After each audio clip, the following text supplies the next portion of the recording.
17 নম্বর সূরার 32 নম্বর আয়াতে দেখবেন স্পষ্ট বলা আছে, তোমরা জেনার ধারের কাছে যাও না। ধারের কাছে যাওয়া মানে বুঝেন, এই পর্নোগ্রাফি তো এটা ডিরেক্টলি জেনা, চোখের জেনা। পর্নোগ্রাফি ইন্ডাস্ট্রি এটা মাল্টি-ট্রিলিয়ন ডলার ইন্ডাস্ট্রি। এটার উদ্দেশ্য এবং কাজই হচ্ছে যুবক যুবতীদেরকে ধ্বংস করা। সত্যি বলছি, যুবক যুবতীদেরকে ধ্বংস করে দেওয়া, স্পেশালি মুসলিম যুবক যুবতীদেরকে ধ্বংস করা, যেন মাথা তুলে দাঁড়াতে না পারেন। আপনার ব্রেন এটা যেন জানোয়ারের মতো হয়ে যায়, জানোয়ার পশুর মতো হয়ে যায়। এই জন্য এই অশ্লীলতাকে ছড়িয়ে দেওয়া হয়েছে। এখন আপনারা বলতেছেন এগুলো আমি আমার ভোকাল কর্ড থেকে জোরে জোরে বলতেছি, এগুলো আমার গায়ের জোরে বলতেছে নাকি? বৈজ্ঞানিকভাবে প্রমাণিত আমাদের যে ব্রেইনের ফ্রন্টাল লোব আছে, ফ্রন্টাল লোব এটা শ্রিঙ্কেজ হয়ে যায়, সংকুচিত হয়ে যায়। তার প্যাটার্ন দেখছে ব্রেইনের প্যাটার্ন জানোয়ারের প্যাটার্নের মতো হয়ে যায়, জন্তু জানোয়ারের প্যাটার্ন ব্রেইনের। আর যারা অশ্লীল কাজে নিমজ্জিত, দীর্ঘদিন ধরে পর্নোগ্রাফিতে আসক্ত, রাতের বেলা গোপন গুনাহ করতেছে, একাকী নির্জনে সে নিজেকে কন্ট্রোল করতে পারে না, পর্নোগ্রাফি দেখে মাস্টারবেশন করে, তার ব্রেইনের প্যাটার্ন জানোয়ারের মতো। আর আপনার এটাকে মানবেন কি না মানবেন এটা আপনার ব্যাপার, আপনি যেটা করেন। আপনার যদি ভালো লাগে আপনি করেন। আপনি যদি পশু হয়ে যেতে চান, জানোয়ার হয়ে অমানুষ হয়ে মৃত্যুবরণ করতে চান, আপনি পর্নোগ্রাফিতে আসক্ত থাকেন, আমার কোনো যায় আসে না। আমি বলার কথা আমি বলে দিয়েছি, এটা হবেই হবে। এটা যে হয় এটা আমার হাজারো প্রমাণ আছে। একটা ঘটনা শেয়ার করি। আমার অনলাইনের এক পেশেন্ট ফোন দিয়ে কান্নাকাটি করতেছে। চেহারার অবস্থা খুব চেহারা মানুষের কালো হইতে পারে, সাদা হইতে পারে, ডাজেন্ট ম্যাটার, কিন্তু চেহারার মধ্যে একটা নূরের ভাব থাকবে। চেহারাটা কি দেখেই মনে হচ্ছে কেমন একটা তাই এটা বললাম না, যাই হোক, চেহারা নূর নাই, এক কথায় শেষ।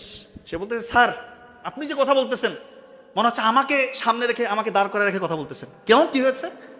স্যার আমার বাসায় যে বোন আছে, আমার নিজের মায়ের পেটের বোন, আমি তাদের দিকে এখন খারাপ দৃষ্টিতে তাকাই। এখন এটা কি আমি বানায় বললাম কথাটা? কোন পর্যায়ের ব্রেইন হইতে পারে, তার হিতাহিত জ্ঞান তার নাই। সে এখন সুচিন্তিত চিন্তা, সে ঠিক মতো চিন্তা করতে পারে না। আমাদের যে ডিসিশন মেক, আমরা যে চিন্তা করবো ঠিক মতো, কোনটা করা যাবে কোনটা করা যাবে না, কোনটা বলা যাবে কোনটা বলা যাবে না, এই হিতাহিত জ্ঞান তার নাই। সে এখন পশু হয়ে গেছে। বলতে স্যার আমাকে বাঁচান স্যার। যখন আমি আমার বোনকে দেখে বাথরুমে গিয়ে মাস্টারবেশন করার পরে, তখন আমার মনে হয় এটা আমি কি করলাম। সেটা আমার নিজের বোন, আর ভাইয়ের মতো আমাকে আদর করে। চিন্তা করেন কোন পর্যায়ে যেতে পারে। নর পশুরা এই জিনিসটা আবিষ্কার করছে, নর পশু, এই পর্নোগ্রাফি ইন্ডাস্ট্রি। আর আপনারা ওদেরকে ফলো করেন না। আর পর্নোগ্রাফিতে কেউ একবার আসক্ত হয় না। প্রথমে নাটক, একটু গান শুনি, অন্তরটা নাকি তার শান্তি পায়। আর তোকে এইখান থেকে নিয়ে যাবে। নাটকের মধ্যে 1 ঘন্টা 2 ঘন্টা নাটকে পুরোটা অশ্লীল কিছু দেখে না। একটা সিন হতে এমন কিছু দেখাবে যেটা থেকে আপনার ব্রেন ট্রিগার আউট হয়ে যাবে, আপনি স্টিমুলেট হবেন, আপনি তখন আর কন্ট্রোল করতে পারবেন না। তখন মনে হবে নাটক বাদ, সিনেমাতে যাই, কি টালিউড বলিউড হলিউড এই সেই দিয়ে, তখন ওইটা তো আপনার ব্রেন আর শান্ত হবে না, ক্ষান্ত হবে না। আপনাকে আরো চাই, আরো লাগবে। কি লাগবে? পর্ন দেখবেন। পর্ন দেখেও এরপরে আপনি সফট পর্ন থেকে যত রকমের খারাপ পর্ন আছে সেটা দেখে দেখে আপনি এরপরও আপনার ব্রেন থেকে শুধু হাই ডোপামিন রিলিজ হবে, ও আরো চায় আরো চায়। আপনি তো ওইভাবে দিতে পারবেন না, তখন আপনি পশুর সাথে শেষ করে এরকম পর্ন আপনি দেখবেন। এরকম পেশেন্ট আমার আছে, হাই সোসাইটি, উচ্চ পদস্থ কর্মকর্তা, তারা 2 জন ফোন দিয়ে কান্নাকাটি করতেছে। বলতে স্যার আমি ঠিক নাই। কি হয়েছে? স্যার আমি আমার মিসেস ধরে ফেলছে, তার অ্যাক্সেস ছিল আমি জানি না। আমি যে পশুর সাথে বিস্টিয়ালিটি, পশুর সাথে যে পর্নোগ্রাফিগুলো আছে এটা আমি দেখতাম। তার পাশেই তার মিসেস ছিল, উনি ফোন দিয়ে কান্না করতেছে, স্যার যে আমাদের অ্যাফেয়ার হয়ে বিয়ে হয়েছে, যদিও অ্যাফেয়ার কোনোভাবেই আমরা এটাকে সার্টিফাইড করি না, তারা বলছে সেই ঘটনা বলতেছে স্যার সে এত জঘন্য, সে পশুর সাথে এই ইয়েগুলো দেখে, এবং তার আমার সাথে তো কোনো শারীরিক সম্পর্ক নাই, মাসে আমাদের একবার শারীরিক সম্পর্ক নাই। এই কথাগুলো আমি ওপেন বলছি, কারণ এটা আপনাদের কোথায় শেখাবেন, আপনারা কোথায় শিখবেন? এই কথাগুলো কোথায় বলবে? স্কুলে শেখানো হয় না, মাদ্রাসায় শেখানো হয় না, কলেজে শেখানো হয় না, ভার্সিটিতে শেখানো হয় না। আর গোপন গুনায় যে এই সন্তানগুলো ধ্বংস হয়ে যাচ্ছে, যুবক যুবতীর ধ্বংস হয়ে যাচ্ছে, এটা কে বলবে?